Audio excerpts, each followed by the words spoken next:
works. Okay, we're good. It works. Okay, so in this switch, so we're gonna, as you can see, we have a switch. I'm Tristan Samuels. I'm a PhD student in the doctoral program for Africology at Temple University. And basically, I'm gonna be teaching you two languages today. So you're gonna learn the Medu Necher, and you're gonna learn the Jamaican language, commonly known as Patois. So you're gonna learn two languages today, maybe one for some.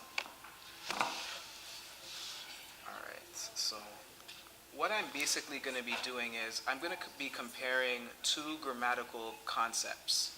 One that comes out of classical Medu Necher, which is the concept of pu, PW, and the Jamaican ah. It's a very common saying in the Jamaican language. And then I'm going to discuss the implications of my research, because what my research is that I'm taking texts from Medu Necher and translating them into the languages of the African diaspora. All right, so basically I'll just explain how ah works. So there are four interpretations of ah. There's the interpretation of ah as an interrogative pronoun. So for example, we would say something like Ohudis, right? Right, and you can see the English translation up there. There's also the copula interpretation, where you have something like, if you are fire, me are water. If you are fire, I am water.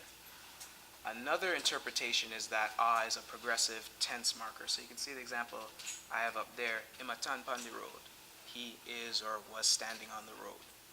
And it also functions as a preposition, so it marks direction, like towards something, going to somewhere, or it can be a marker of indirect possession, so of. Basically in English it would translate to of, so I would say all of we instead of all of we. So that's the rundown. What I'm really critiquing is the interpretation of ah as a copula verb. And what I'm arguing is that ah is actually not that, and this interpretation is based on the English translation. So before I get into the Medu Necher commonalities, you can see this immediately when you look into the language itself. So you see up there, if I'm talking to you, I look over, I say, oh look, she pretty. I would never say, she a beautiful, she a pretty. You would never say something like that. It doesn't make sense. If you go to Jamaica and talk like that, we'll know something's off, right? But the problem is, in English, you would say, she is pretty. So you see the difference? So you can see right away that it's an English imposition in the language. Also, another thing about the Jamaican language, like other African languages, it is based on aspect. So whether an action is completed or habitual or immediate future. It's not tense-based. As we know with past, present, and future, that is not how it works. And if you want to ask me more questions about that, I can go into that in the Q&A or after. But those two things are important. All right, so now going into pu in the Medu Necher. So basically, pu is a demonstrative pronoun, and as interpreted by Egyptologists. And in English, it loosely translates into it is, but it can also be he is or she is, just because of the gender flexibility of the pronoun. Now, the way that pu is used is that it's used in noun juxtapositions. So it is used with a noun, or it can be in between two nouns and linking them together. It's a very dynamic pronoun. But what's important about doing this comparison is that, like the Jamaican language, Medu Necher does not have a copula verb. Can you hear me? Is it better? Okay, all right.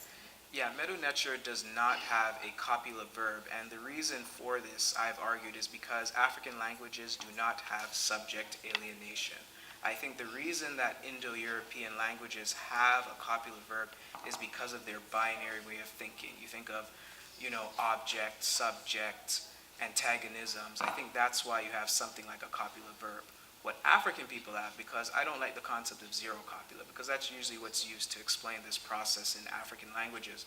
What we have, and I've retermed it, is a cosmological subject, because we have a holistic perspective of the world. When something is spoken, when a subject is spoken, it immediately invokes its existence, and you can see this grammatically in the language. Like the example I was saying earlier, she pretty. You know what we're talking, right? Also, it reflects the notion, I think, of ontological unity, the idea that everything is interconnected, so you would never need a verb of existence to draw that concept, to draw that connection. I think that's important. Okay. It's there, right here. That's good. So, as you can see, I'm going to go over one of these examples. You can see these two different examples. So this is coming from the translations that I've been doing. The example on your left comes from the text Eurocentrically called The Story of Sinewe. I've been working on translating this in the Jamaican language as we speak. And this was the sentence that really sort of set everything in motion for me. As you can observe, word order is different, but you can see the African grammatical structure is consistent. It is consistently the same. So you'll observe, as I have highlighted in obviously the correct colors, of course, if you notice. You see Netef Pu. I want you to pay attention to that. Watch how this works. Ahim Fitru. And this part's my favorite one. If you do it in African American Ebonics, is him for real. Notice the English can't translate like this. You have to make a certain adjustment. You see, you notice this? A straight, perfect translation. Again, words are different. The words are different. That's very clear. But the grammatical, the syntactical functions are consistent. And you can observe it. I'll go over the interrogative really briefly. You can see this even in the interrogative pronoun. It's exactly the same as I was just discussing with in its interrogative uses. You can say ahu this, ahu that. In Medu-Necher, there's the same thing.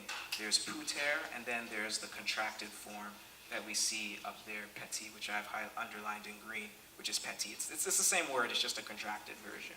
So you can see here, perfect translation, no difficulty at all. Here, and this was the part that makes it very clear that you're dealing with the same concept. This is called a tripartite. So as I was saying earlier, what I was showing you before was the bipartite. So and another noun being juxtaposed together, two parts, bi, two parts. Now we have the three part, hence tripartite. I'm going to go over the example on the left specifically. So here we have, the word order is different, but you have your tongue a plummet. And notice, and this is what the English does, your tongue is, and you might add a the or a indefinite article depending on how you're translating the context. So your tongue is the plummet.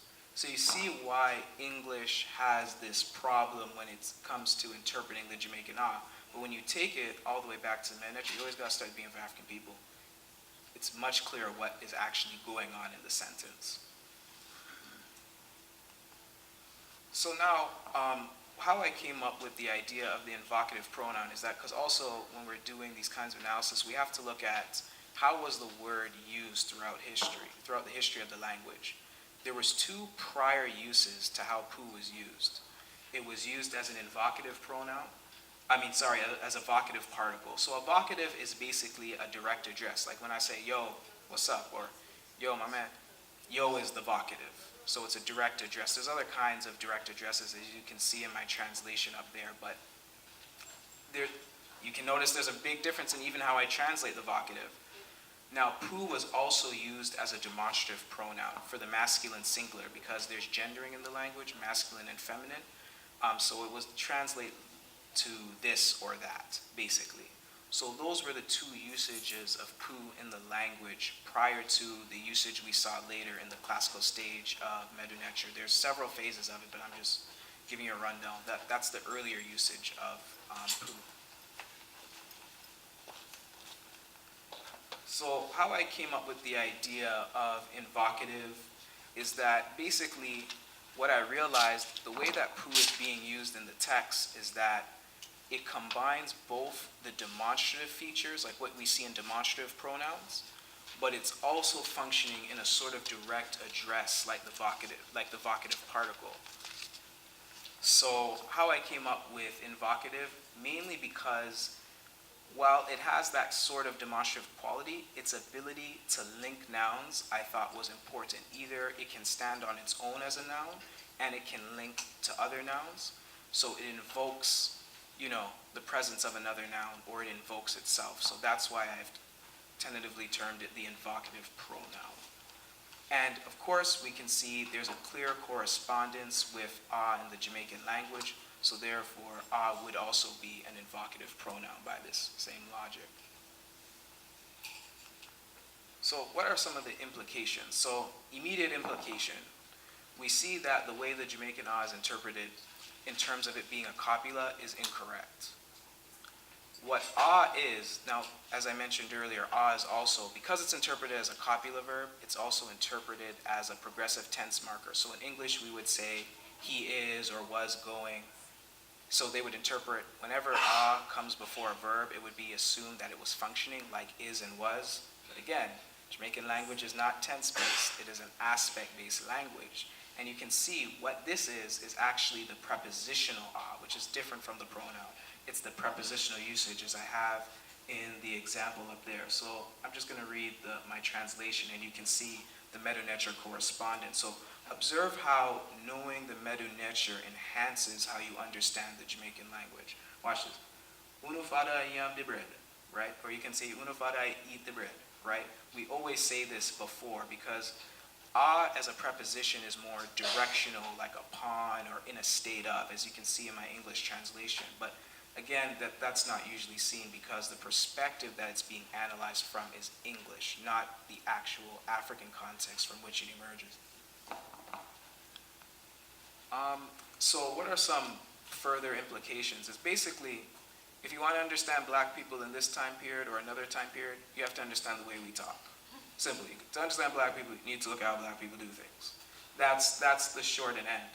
But also, we have to have more research connecting diasporic languages and African languages, not just mentioning, that the Akan roots in a passing paragraph or sentence, but we should actually have grammars like Yoruba to Jamaican, Kiswahili to Haitian, those kinds of things, so we can have not only a better understanding of our languages, but it also brings us closer together in more ways than one.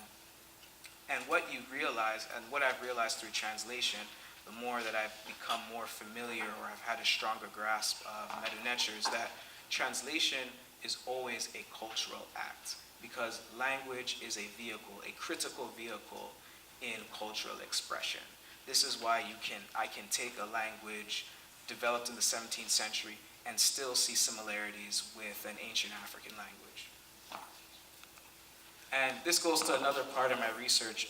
As you know, one of the problems we frequently, and echoing some of the sentiments that Dr. Keita was talking about in his presentation, this idea that, why do you always got to talk about Kemet? Yes, there are people who still have historiographic delusions. This tendency to not want to discuss Kemet, to think it's irrelevant because of time period. Every time I would see it, I have a social media problem. Maybe I'm on there too much. But I would always see it, I'd be like, cha. Like, that's just something Jamaican people that we say cha. So I came up with this acronym for Chronophobic Histories of Africa. So cha. So basically, it's the illogical resistance to the transgenerational study of resistance, of African phenomena. So people who don't want to do that, they're just chronophobic, and that's the problem. And I want to say something else too. What you start to realize, it's important to stress this. Time to make people, people make the time. What am I saying? Cultural orientation or relevance cannot be determined solely on the basis of time period, right? Because like I said, people make time. It's cultural orientation shapes the way we act in our various historical circumstances. This is very important. So an Afrocentric historiography is actually, paradigmatically speaking, the correct way to study African people. Anything else is ahistorical. So people saying that, Afrocentric people are ahistorical, no, other way around. And more than enough evidence for that. So in conclusion, in honor of the namesake of Chiekh Anta Diop, I felt this quote was fitting when he said that, historians, we have to connect African history to the history of Kemet. I think that's a very important point, because I think his work had already proven that you can't use time period to base relevance of how to study African people. So I would build upon that, because I guess when we're in the diaspora, there's this sense of disconnect because of the spatial difference and all kinds of, dislocation imposed on us by European miseducation, diseducation, and anti-education. So how I see it is that the African diaspora cannot be understood unless you situate it within that continuum that Job was talking about. You have to understand African people within the larger historical and cultural experience of other African people, or nothing will get done, right? So that's an extremely important point, and my research shows this. This is not romanticism or whatever. This is clearly in the evidence. Whenever people talk, it's foolishness them talking, because it's right in the text, right here. So you can see it in the text, in the evidence. Because a lot of times with some of these people, they're very delusional people. They can never deal with the actual evidence. Whenever I bring up evidence, some of my classmates, whenever I bring up evidence, they just run. This is why it's important to deal with the African historical record. So, I saw it go.